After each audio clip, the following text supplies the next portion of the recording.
முட்டையெல்லாம் உடைச்சதுக்கப்புறம் உங்கள்கிட்ட பீட்டர் இருந்துச்சுன்னா எல்லாத்தையும் ஒரு டைம் பீட் பண்ணிக்கோங்க. அப்படி இல்லைன்னா ஃபோர்க் வச்சு நல்லா திரள் இல்லாமல் கிண்டிக்கோங்க.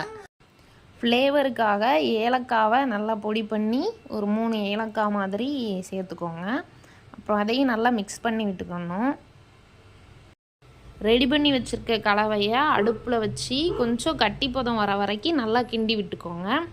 நெக்ஸ்ட்டு கிண்டினதுக்கப்புறம் ஒரு ட்ரேயில் நெய்யோ வெண்ணெயோ தடவி ஓவன் அப்படி இல்லைன்னா குக்கரில் உங்களுக்கு தேவையான ஹீட்டில் வச்சு 1/2 மணி நேரம் நீங்கள் நல்லா பேக் பண்ணி எடுக்கணும்.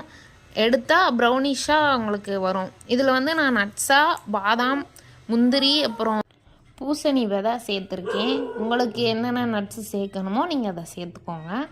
1/2 மணி நேரம் ரூம் டெம்பரேச்சரில் விட்டு உங்களுக்கு எந்த மாதிரி பீஸ் போடணுமோ நீங்கள் பீஸ் போட்டுக்கோங்க. தேங்க்யூ.